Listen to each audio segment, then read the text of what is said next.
Belanda, negeri kincir angin yang terang-terangan soal aktivitas ngencrutnya. Saat orang membayangkan Belanda, biasanya yang terlintas adalah kincir angin, bunga tulip, dan sepeda.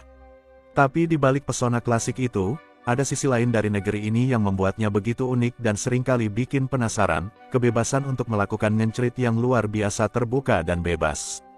Belanda bukan hanya negara maju, tapi juga pelopor dalam banyak hal yang dianggap tabu di negara lain. Disinilah tempat pertama di dunia yang melegalkan pernikahan sesama jenis pada tahun 2001.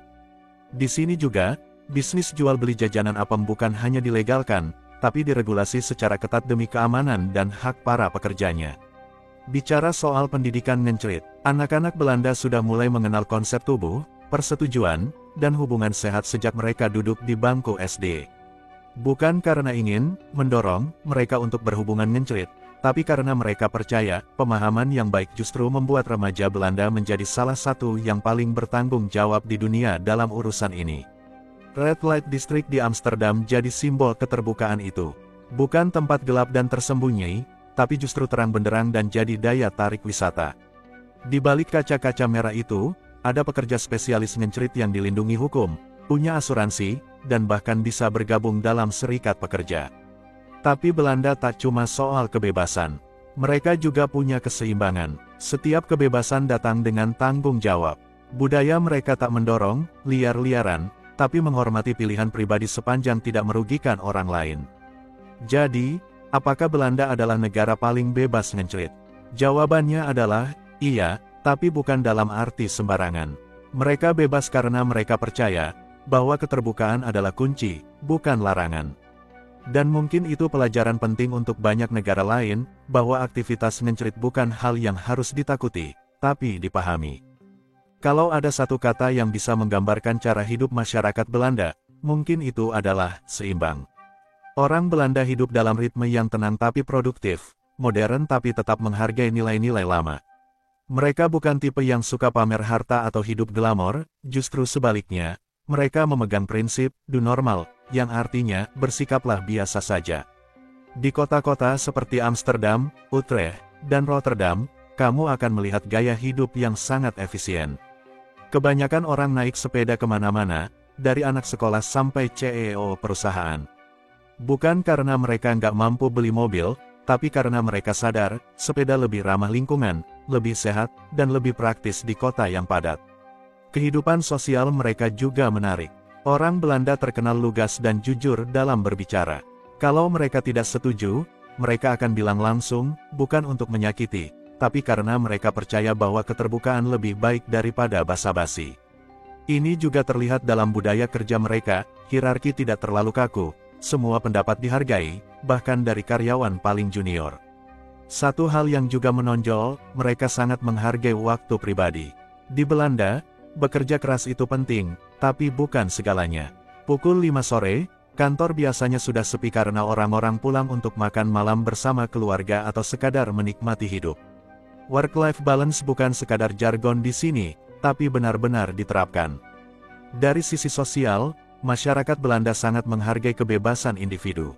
Mau jadi siapapun, berpakaian seperti apapun, atau punya orientasi ngencrit apapun, selama tidak mengganggu orang lain, itu sepenuhnya hak pribadi. Karena itu, kamu akan melihat keberagaman yang luar biasa di jalan-jalan, pasangan sesama jenis bergandengan tangan, orang tua berambut pelangi, atau anak-anak bermain bebas tanpa rasa takut di taman kota. Belanda memang kecil secara geografis, tapi besar dalam pemikiran.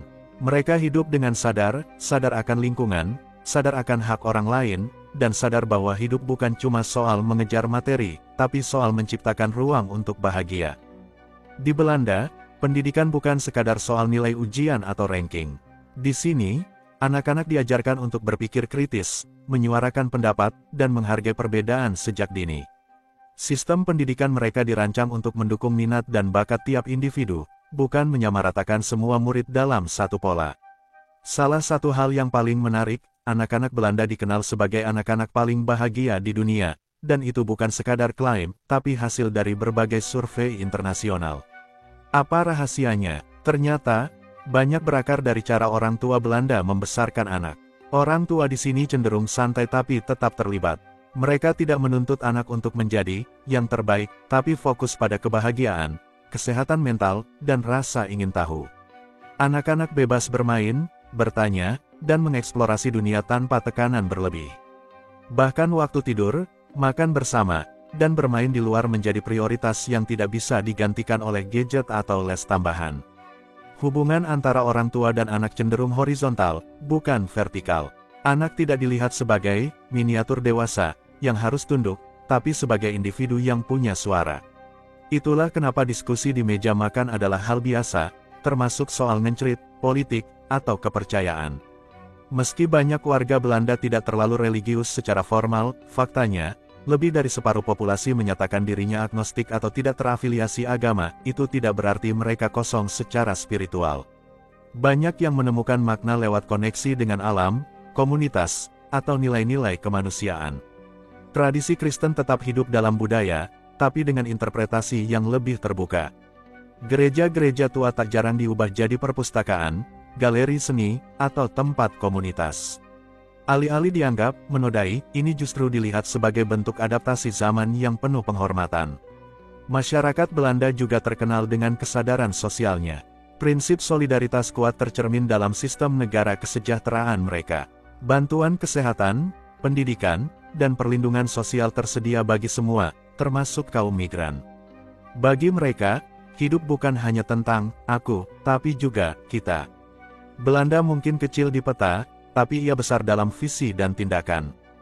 Di tengah dunia yang seringkali bising oleh konflik, polarisasi, dan ketakutan terhadap perbedaan, Belanda menunjukkan bahwa hidup bisa dijalani dengan cara lain, terbuka, seimbang, dan penuh kesadaran. Dari jalan-jalan kecil yang dipenuhi sepeda, sampai diskusi jujur di ruang keluarga, dari legalisasi yang dianggap kontroversial sampai kebijakan sosial yang inklusif, Belanda telah membuktikan bahwa masyarakat bisa hidup dalam kebebasan tanpa kehilangan arah. Mungkin, Belanda tidak sempurna, tapi jika dunia ingin belajar bagaimana hidup berdampingan dalam perbedaan dan tetap bahagia, negeri kincir angin ini pantas jadi salah satu gurunya. Di tengah dunia yang semakin sibuk, konsumtif, dan penuh tuntutan, Belanda justru melangkah ke arah sebaliknya, kembali ke kesederhanaan. Tapi jangan salah, kesederhanaan mereka bukan berarti kekurangan, justru itulah kemewahan sejati yang sering dilupakan banyak orang. Orang Belanda hidup dengan prinsip, genoeg is genoeg, cukup adalah cukup. Mereka tidak hidup demi mengumpulkan barang, tapi demi menciptakan ruang untuk hidup, untuk berpikir, untuk merasa, dan untuk hadir sepenuhnya dalam momen. Rumah-rumah di Belanda tidak megah, tapi tertata fungsional. Ruang terbuka menjadi bagian penting, karena mereka percaya bahwa cahaya alami dan udara segar memberi dampak besar untuk kesehatan jiwa. Bahkan dalam desain kota, prinsip ini terasa, kanal-kanal mengalir tenang, taman kota hadir di tengah hiruk-pikuk, dan tidak ada gedung pencakar langit yang menyiksa pandangan. Dalam gaya hidup, mereka sangat menghargai slow living.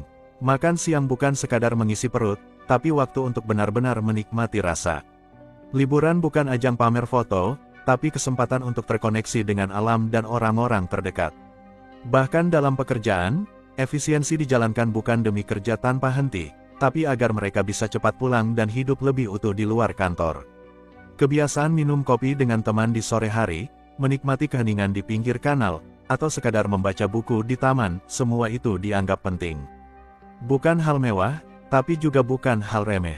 Itulah seni hidup ala Belanda, menjadikan hal biasa terasa luar biasa. Meski dikenal individualis, masyarakat Belanda sangat menjunjung tinggi komunitas. Mereka tidak suka terlalu mencampuri urusan orang lain, tapi ketika ada yang butuh bantuan, mereka sigap. Gotong royong versi Belanda hidup dalam bentuk kebijakan sosial yang adil, budaya volunteering, hingga pengelolaan lingkungan bersama. Bahkan dalam skala kecil, seperti menjaga kebersihan kanal, menanam bunga di trotoar, atau berbagi barang tak terpakai lewat platform lokal, semua jadi bagian dari kehidupan sehari-hari yang saling terhubung tanpa harus serba bising.